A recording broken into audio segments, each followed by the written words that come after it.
Fight.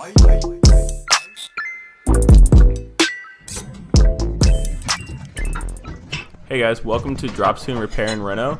If you haven't already, go watch part 1 of this video. It's linked in the description. In part 1, I show you how to remove the drop ceiling itself. This video will pick up right where that one left off. In part 1, we removed the drop ceiling tiles and metal framing. Now we're removing the boards that were left over. My house had some extra boards for additional support because the plaster ceiling was failing. Your house might not have this. After the boards, we moved on to the paneling on the sides. Unfortunately, my paneling only went up to the height of the drop ceiling, so we had to remove all of the paneling. If your paneling or whatever is on your walls already looks good, you may not have to do this at all. We initially cut the bottom of the pieces so we didn't have to remove the baseboards. But you'll see later that we ended up just taking the baseboards off as well because the paneling went behind the baseboards. Right here is where we figured out that the paneling was also behind the window trim. So we ended up having to remove all of the window trim. Yeah, not a fun time. This ended up adding quite a bit more work that'll come later. Here's a little bit of a close-up of the walls behind the paneling around the windows. There is some wood around the windows which will come in handy later.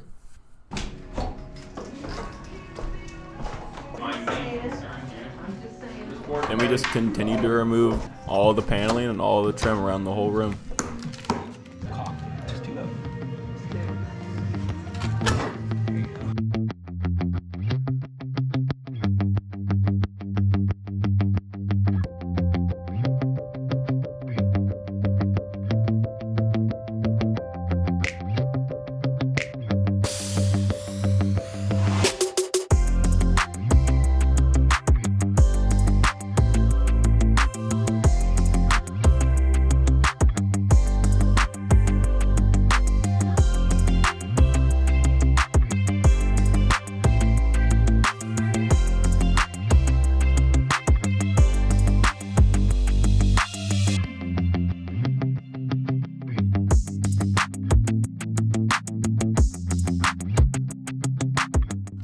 While removing all the paneling around the door, we found some hidden trim details on the lower part that we'll bring back to life later.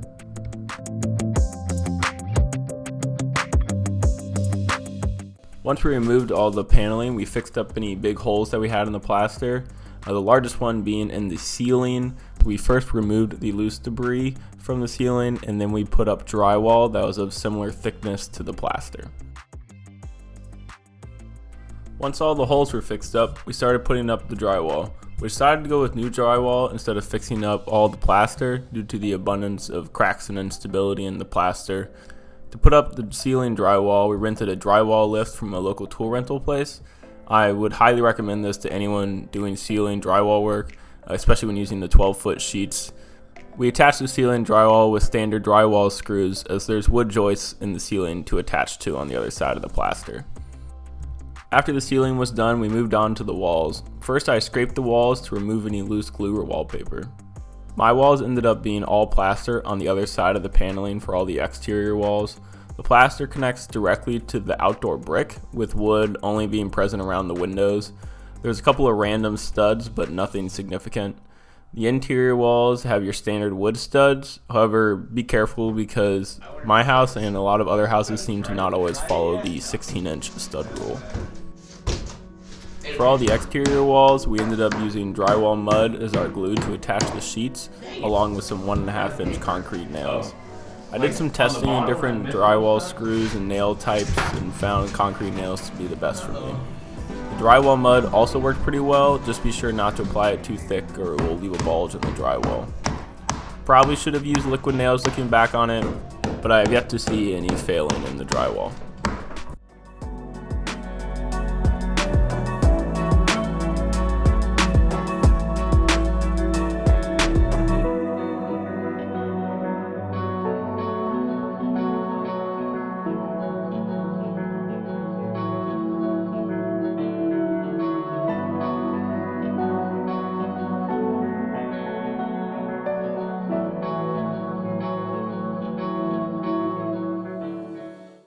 The paneling continued up my stairs, so I went ahead and removed all of this as well.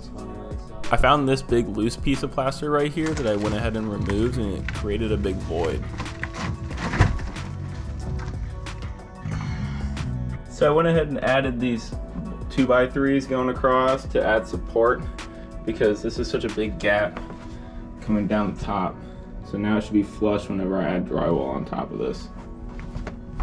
But it definitely needs support. If I didn't do that, then the drywall would just be hanging with nothing behind it.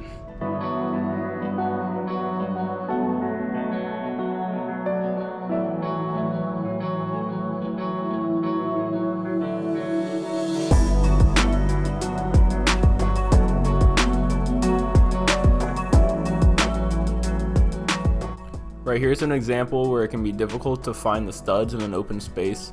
You can feel the difference between hitting a stud and missing a stud.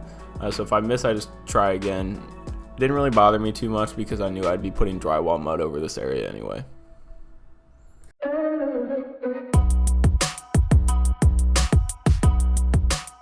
Once all of the drywall's up, it's just your standard drywall mudding and sanding down process.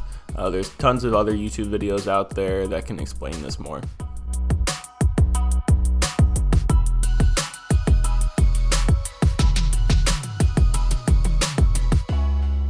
After all the drywall work was done, it was time to put up all the primer. I definitely recommend 2 coats on brand new drywall sheets.